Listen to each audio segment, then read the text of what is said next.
What's going on, y'all? Welcome to the Blown Coverage Fantasy Football Podcast. I'm Waiver Wire Queen. Today's episode, we are going to talk about our Week 4 starts and sits. These are players I love this week, and these are players I simply do not like, and it's all based on matchups. Make sure you hit the subscribe button. We have a lot of great content, which will help you throughout the season prepare every week to face your competition. Now, let's talk about some of these players I love that you should start with confidence in week 4. We're going to start this thing off with Nick Chubb and Kareem Hunt. So far, Nick Chubb has been doing Nick Chubb type things.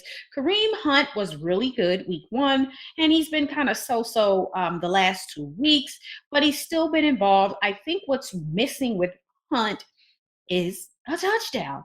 And I'm hoping that this favorable matchup this week versus the Atlanta Falcons is going to produce at least 2 touchdowns for Kareem Hunt. And Chubb, he's not getting a lot of touchdowns. However, he is gaining a lot of yardage, which is adding up as well. And again, I'm hoping to see both of these guys get in the end zone a few times because the Falcons, although they have an improved defense, the defense is still really not that good. Through the first 3 weeks of the NFL season, they have given up 109.3 rush yards per game, which is extremely high. And when you think of Nick Chubb, Kareem Hunt, and that really good Cleveland Brown offensive line, you know that they're going to have a very good day. And so if you have these two guys, you start them with confidence. We always start Nick Chubb every week. He is an RB1. Kareem Hunt, if he was the lead back on the team, he would be an RB1. This week, I expect Kareem Hunt to produce RB2 type stats, and Nick Chubb is going to do what he always does. And another thing with Nick Chubb, he is one of the most undervalued running backs in fantasy football. All he does is produce every week, and he's always going to get you over 1,000 yards. So with him, he's always going to be consistent. I'm really looking forward to seeing how this team looks once Watson returns. Another great play for the Browns is Amari Cooper. He's been very good. I actually thought he would struggle a little bit with Jacoby Brissett, but Jacoby Brissett has been very good as well. And Amari Cooper has been good, especially the last 2 weeks. So Nick Chubb, Kareem Hunt, Amari Cooper, and if you are looking for a quarterback to start and you don't have anyone else, then Jacoby Brissett is definitely serviceable, and he has been solid. The only thing missing with him is touchdowns as well. Another great play this week is Tony Pollard and Ezekiel Elliott. They're playing the Washington Commanders. The Washington Commanders defense, we keep saying it's supposed to be good. They haven't been good the last 2 years, and it's time to just call it. Their defense really isn't that great. They're giving up 128.7 rush yards per game. So Tony Pollard and Ezekiel Elliott should eat all day versus the Washington Commanders offense, okay? I just start both of them with confidence. I know a lot of times people favor Pollard over Elliott, and the Cowboys have been getting Pollard more involved the last 2 weeks. However, Elliott had a very good game versus the Giants. I know the Giants' defense is slightly improved, but still they're a ways away. But when you see an enticing matchup like the Commanders and what they've given up over the last 3 weeks, you should start both of these guys with confidence, as well as CeeDee Lamb. CeeDee Lamb and Cooper Rush have finally found their groove, and they have some chemistry developing, as you could see the last game and a half, I will say. So CeeDee Lamb, start him with confidence. Again, the Commanders defense just simply hasn't been that good. They're giving up almost 290 passing yards per game, which is a lot. Cooper Rush is not going to throw for that much, but again, I do expect him and CeeDee Lamb to connect not once, not twice, maybe quite a few times in this game. So if you have Tony Pollard, Ezekiel Elliott, and CeeDee Lamb, start those guys with confidence. Another great play this week, and this is depending on if David Montgomery is going to miss some time. Khalil Herbert, that's the running back for the Bears. He has a very good matchup versus the Giants. Now, the way the Chicago Bears offense has looked, I would say sit all of them. Just sit all of them. But he has been one of the few bright spots so far this season for the Bears offense. When he is in the game, he's making something happen. And even Montgomery, when you look at his stats, it's not really that bad. It's just the passing game. It's just non-existent. It don't exist. Okay. So the only player I would start this week, and it really depends. If David Montgomery is playing, I'm starting him with confidence versus the Giants. We already know what they did week 3 versus the Cowboys. They let the Cowboys have some fun running the football all over the football field. If Montgomery cannot go, Khalil Herbert has a very favorable matchup versus the Giants, and you should start him with confidence. So whichever one of those guys is going to go and be the lead running back for the Bears that week, you start him. Don't start Justin Fields, okay? Just don't do it. Another great play this week, and we're seeing a lot of these running backs who I think is going to have a very good week this week, is Saquon Barkley versus the Bears. They are giving up over 156, 57 yards per game, right? That's a lot. We know that Saquon is back. He's healthy. He's looking really good. They're getting him involved, and they're going to utilize him a lot on Sunday. Not only as not only rushing wise, who are they truly going to throw the football to? That's a huge question. And who do they trust? We know Sterling Shepard is out for the year with a torn ACL. Kadarius Toney hasn't practiced in a few weeks, and then we also now know that Wan'Dale Robinson, he's still dealing with the knee injury, and he hasn't practiced in a few weeks as well. We know that Kenny Golladay wants to be on the football field, but he drops the ball when he is given that opportunity. And it seems like that relationship is going to end at some point. So the question is, who do you trust out of those wide receivers for the Giants? I don't trust any of them, but I trust Saquon Barkley. They're going to get Saquon Barkley involved the whole game, rushing the ball, receiving the ball. So Saquon Barkley is probably going to have his best game of the season versus the Chicago Bears. And we already know Dameon Pierce had a really nice bounce back game week 3 versus the Bears. He had 80 rushing yards and a touchdown. Aaron Jones, 132 rush yards and a touchdown. I mean, come on now. Saquon Barkley is definitely in for a great day. So if you have Saquon Barkley, you should be doing the two-step, the Harlem Shake, and all that good stuff, because guess what? He is going to produce for you, and it's going to most likely help you win. Another great play this week, and you start these guys with confidence. I feel like the running backs for the Patriots are going to be heavily involved versus the Packers. So Stevenson and Harris, I'm saying start them. Again, the Patriots offense just simply hasn't looked great since what? McDaniel left. But slowly but surely, they're going to kind of get into some sort of a groove. Mac Jones is going to be available. So that means they're going to run, and more run. So Stevenson and Harris should both be in the mix. The Packers are giving up over 113 yards per game. David Montgomery ran all over the football field on against the Packers with 122 yards, and Khalil Herbert averaged 9 yards per carry versus the Packers. So guess what? What you're gonna do is start your not your Packers, start your Patriot running backs with confidence, because guess what? They are going to have a good game versus the Packers. Another great option this week is Jamal Williams versus Seattle. Okay, we don't know what's going to happen with Swift. It appears like that shoulder injury is a little serious. So if Swift is unavailable, Jamal Williams is going to be the lead back.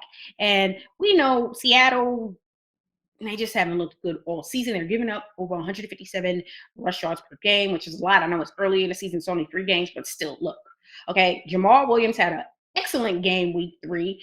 He has been involved even with Swift healthy. So now that Swift isn't healthy, you get to see Jamal Williams as the feature running back for the Lions. And this is an enticing matchup. This is a very good matchup. So if you have Jamal Williams, you start him with confidence because he's going to have a very good game. This is a very good matchup. And now y'all go hit me if this doesn't work, but I am recommending starting Russell Wilson week 4 versus the Raiders. I know Russell Wilson has stunk it up all season. He's not even worth having a roster spot based on what he has done the first 3 weeks, but we ain't gonna drop Russell Wilson just yet. Things will get better.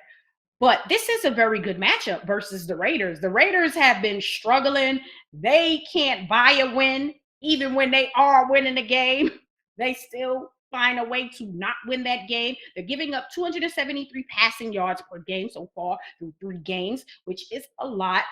Um, the defense just really hasn't been good this year. It's just not coming together. They haven't been able to close games and win games. They're in games, but they simply haven't been able to seal the deal and get that first win of the season. I expect Russell Wilson to be much better than he has over the first 3 weeks of the season, because if he doesn't, I don't know what to say. But this is a very good matchup. And I'm anticipating Russell Wilson to finally have a Seattle Seahawk Russell Wilson from a few years ago. Not last season, Russ, but get 2 seasons ago, Russ. Okay. So if you have Russell Wilson, I know you've been kind of on the fence on whether you should start him. I mean, if you have someone like a Joe Burrow or, Patrick Mahomes, you start them, of course. But Russell Wilson has a very good matchup, and sometimes you have to go with the matchup. Play players based on matchups, because a lot of times they do prevail and end up producing when they have favorable matchups. So we're going to give Russell Wilson, this is the last shot. Okay, if he messed this up, if he fumbled this ball, then I don't know.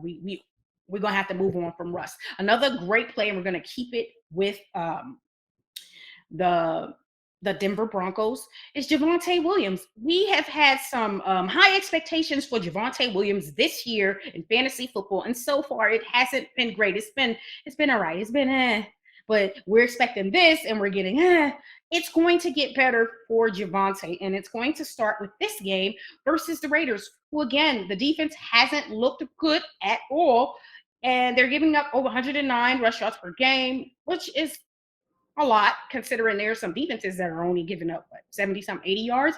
So that's a bit much. But we know that the Broncos offensive line is just real iffy.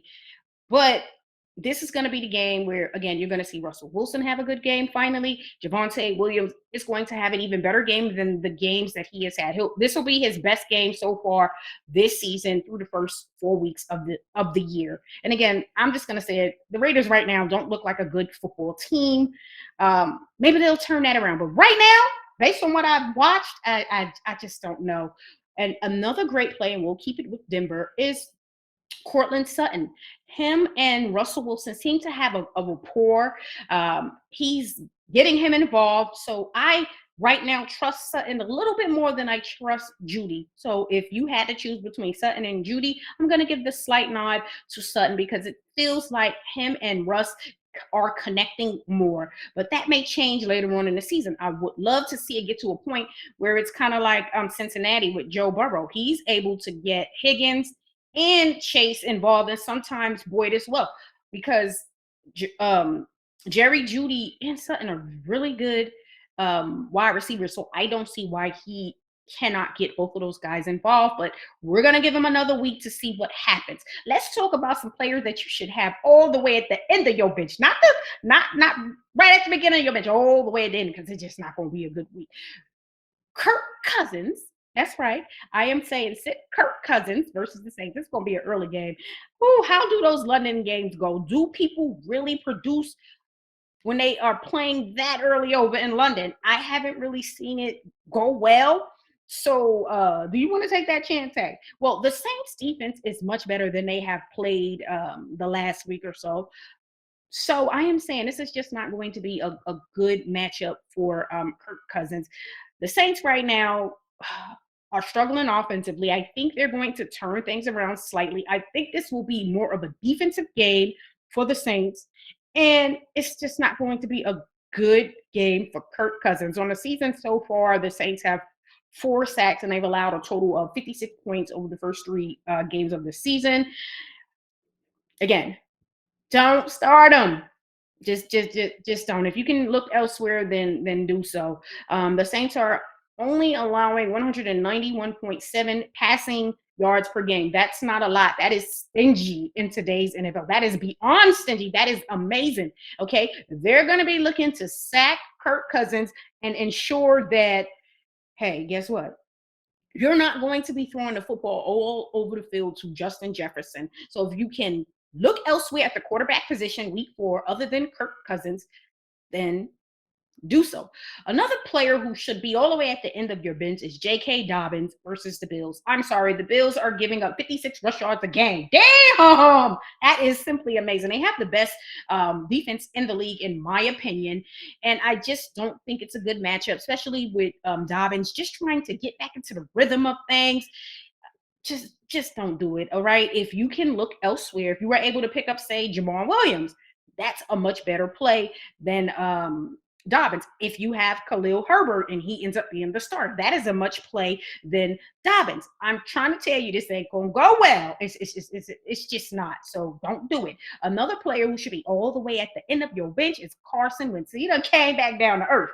Now, I don't know about you guys, but did y'all see what happened to the Giants offensive line versus the Cowboys week 3 Monday Night Football? It wasn't good at all. I mean, it was nothing but pressure. Daniel Jones is way more athletic than Carson Wentz. He's definitely the type of quarterback who's going to look to run. Carson Wentz is not going to be able to do that as well as Daniel Jones.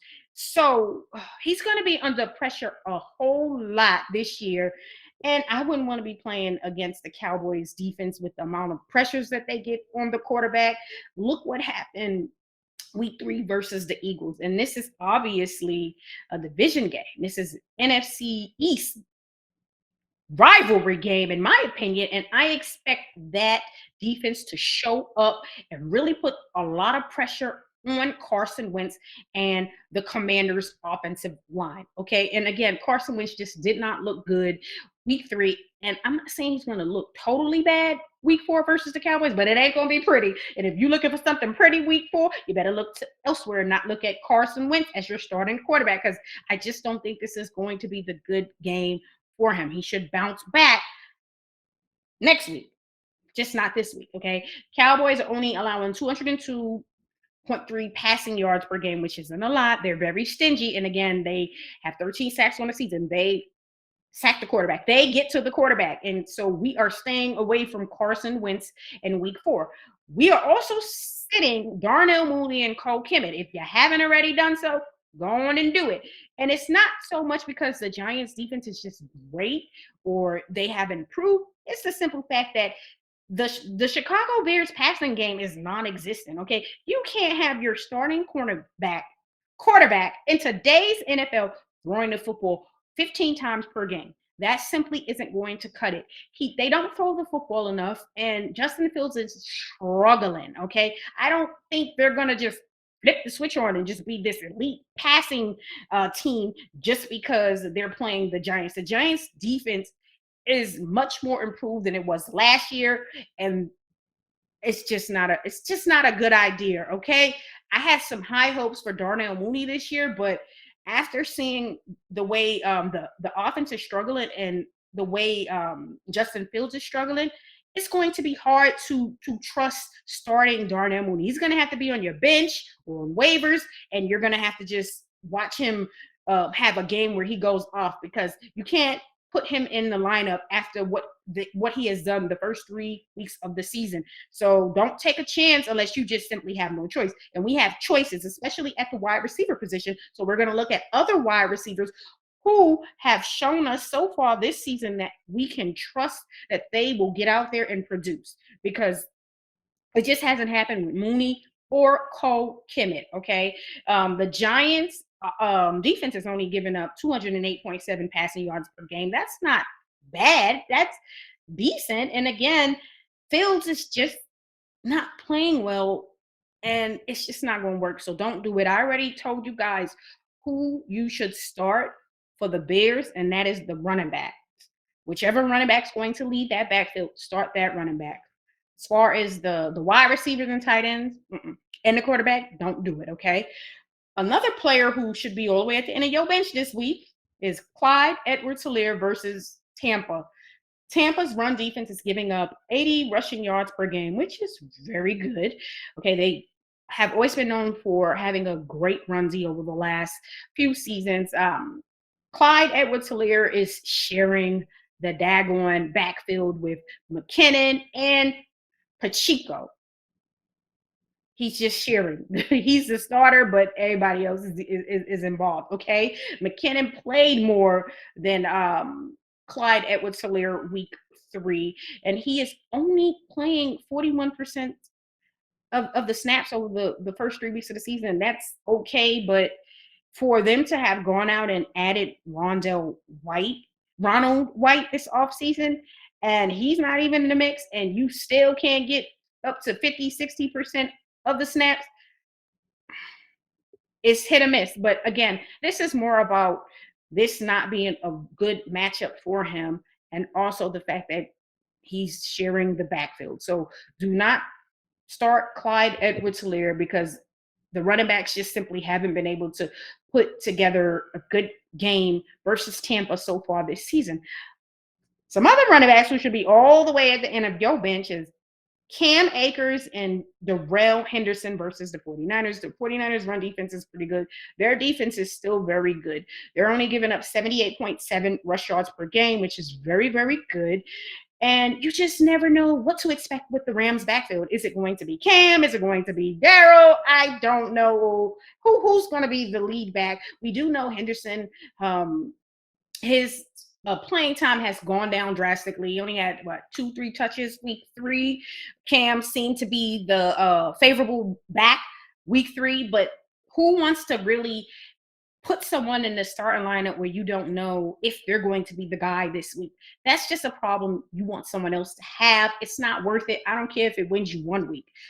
What about the other weeks where you're going to have a headache or potentially lose it because you think Cam's the guy, and then it's Henderson this week? It's not worth the stress, and then it's just not a good matchup. So find other running backs who you know are going to be on the football field and producing for you and have good matchups. So stay away from those two. Just stay away from that backfield unless they could come out and say, hey, he's the lead back and that's just what it is. Stay away from the backfield because it's horrible. It's a hot mess, y'all, and we don't like hot mess. Another player you should sit this week is Matthew Stafford versus the 49ers. Let's be real. Matthew Stafford simply hasn't looked good all season. He had one solid game, but he just hasn't looked good. And it could just be the elbow. Whatever it is, he can be on the bench if you have someone else who you could start. I know some people have drafted Matthew Stafford as their starting quarterback, so they don't have any other options. And if that's the case, then you have to do what you have to do, but you have to lower your expectations because the 49ers defense is very good. They're only giving up 167 yards, passing yards per game through the first 3 games, which isn't a lot. That's very, very good, which means their defense isn't playing any games. They're not going to be playing any games versus the Rams. These teams are familiar with each other. So if you can look elsewhere, look elsewhere. If you have to start Matthew Stafford, then just know that it is what it is, and you will have to lower your expectations because he may not produce any game this year based on the production he did last year. It's just not going to be that. And so if you have other options at quarterback who you could start, who have better matchups, who have been playing better, then you may want to take a chance on them, especially if the matchup is a very good one, because this just isn't a good matchup for Matthew Stafford. Make sure you leave some comments and let me know what are your thoughts on our players that you should start and our players you should sit. If you have any questions regarding start sits or anything else fantasy football related, you can drop a comment and we'll respond, or you can email us at waiverwirequeen@gmail.com. Make sure you hit the subscribe button. We have a lot of great content, which will help you prepare every week throughout the fantasy football season. And make sure those notifications are turned on. I'll see you guys on Saturday. We have an update on injuries. Key injuries, we'll talk about that. And then we'll also talk about players who have disappointed so far this season. I'll see you guys on Saturday.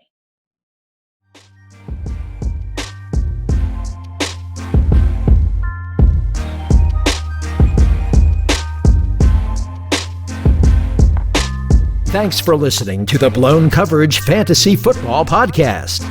Be sure to subscribe to our YouTube channel at Blown Coverage Fantasy Football Podcast.